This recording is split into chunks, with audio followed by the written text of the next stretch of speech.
Chapter 10. That night, Klaus was the Baudelaire orphan sleeping fitfully in the bed, and Violet was the Baudelaire orphan staying up, working by the light of the moon. All day, the two siblings had wandered around the house, doing the assigned chores and scarcely speaking to each other. Klaus was too tired and despondent to speak, and Violet was holed up in the inventing area of her mind, too busy planning to talk. When night approached, Violet gathered up the curtains that had been Sunny's bed and brought them to the door to the tower stairs, where the enormous assistant of Count Olaf's, the one who looked like neither a man or a woman, was standing guard. Violet asked whether she could bring the blankets to her sister to make her more comfortable during the night. The enormous creature merely looked at Violet with its blank white eyes and shook its head and dismissed her with a silent gesture. Violet knew, of course, that Sunny was too terrified to be comforted by a handful of draperies, but she hoped that she would be allowed a few moments to hold her and tell her that everything would turn out all right. Also, she wanted to do something known in the crime industry as casing the joint. Casing the joint means observing a particular location in order to formulate a plan. For instance, if you are a bank robber, although I hope you aren't, you might go to a bank a few days before you plan to rob it. Perhaps wearing a disguise, you would look around the bank and observe security guards, cameras, and other obstacles, so you could plan how to avoid capture or death during your burglary. Violet, a law-abiding citizen, was not planning to rob a bank, but she was planning to rescue Sunny, and was hoping to catch a glimpse of the tower room in which her sister was being held prisoner, so as to make her plan more easily. But it appeared that she wasn't going to be able to case the joint after all. This made Violet nervous. As she sat on the floor by the window working on her invention as quietly as she could, Violet had very few materials with which to invent something, and she didn't want to wander around the house looking for more for fear of arousing the suspicions of Count Olaf and his troop. But she had enough to build a rescuing device. Above the window was a sturdy metal rod from which the curtains had hung, and Violet took it down. Using one of the rocks Olaf had left in a pile in the corner, she broke the curtain rod into 2 pieces. She then bent each piece of the rod into several sharp angles, leaving tiny cuts on her hands as she did so. Then Violet took down the painting of the eye. On the back of the painting, as on the back of many paintings, was a small piece of wire to hang it on a hook. She removed the wire and used it to connect the 2 pieces together. Violet had now made what looked like a large metal spider. She then went over to the cardboard box and took out the ugliest of clothes that Mrs. Poe had purchased, the outfits that the Baudelaire orphans would never wear, no matter how desperate they were. Working quickly and quietly, she began to tear these into long, narrow strips, and to tie these strips together. Among Violet's many useful skills was a vast knowledge of different types of knots. The particular knot she was using was called the devil's tongue. A group of female Finnish pirates invented it back in the 15th century, and named it the devil's tongue because it twisted this way and that. In a most complicated and eerie way, the devil's tongue was a very useful knot, and when Violet tied the cloth strips together, end to end, it formed a sort of rope. As she worked, she remembered something her parents had said to her when Klaus was born, and again when they brought Sunny home from the hospital. "You are the eldest Baudelaire child," they had said kindly but firmly, "and as the eldest, it will always be your responsibility to look after your younger siblings. Promise us that you will always watch out for them and make sure that they don't get into trouble."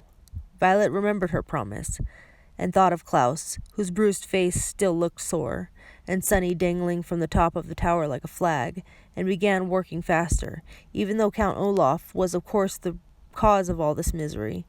Violet felt as if she had broken her promise to her parents, and vowed to make it right. Eventually, using enough of the ugly clothing, Violet had a rope that was, she hoped, just over 30 feet long.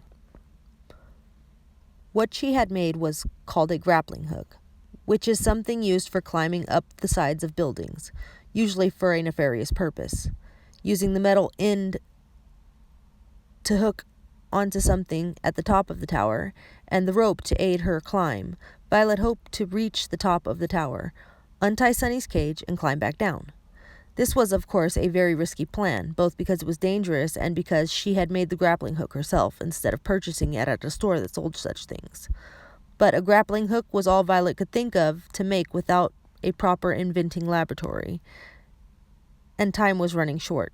She hadn't told Klaus about her plan because she didn't want to give him false hope.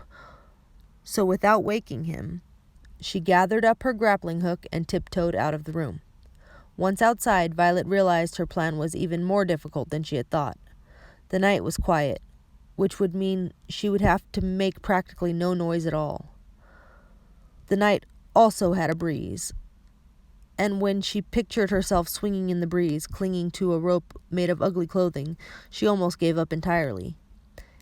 And the night was dark, so it was hard to see where she could toss the grappling hook and have the metal arms hook onto something. But standing there shivering in her nightgown, Violet knew that she had to try. Using her right hand, she threw the grappling hook as high and as hard as she could, and she waited to see if it would catch onto something. Clang!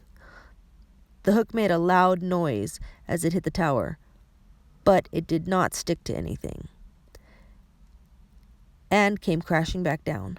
Her heart pounding, Violet stood stock still, wondering if Count Olaf or one of his accomplices would come and investigate. But nobody arrived. After a few moments, and Violet, swinging the hook over her head like a lasso, tried again. Clang, clang! The grappling hook hit the tower twice as it bounced back down to the ground. Violet waited again, listening for footsteps, but all she heard was her own terrified pulse. She decided to try one more time. Clang! The grappling hook hit the tower and fell down again, hitting Violet hard in the shoulder. One of the arms tore of her nightgown and cut through her skin. Biting down on her hand to keep from crying out in pain, Violet felt the place in her shoulder where she had been struck, and it was wet with blood. Her arm throbbed in pain. At this point in the proceedings, if I were Violet, I would have given up. But just as she was about to turn around and go inside the house, she pictured how scared Sunny must be. And ignoring the pain in her shoulder, Violet used her right hand to throw the hook again. The usual clang sound stopped halfway through, and Violet saw in the dim light of the moon that the hook wasn't falling. Nervously, she gave the rope a good yank, and it stayed. The grappling hook had worked. Her feet touching the side of the stone tower and her hands grasping the rope, Violet closed her eyes and began to climb.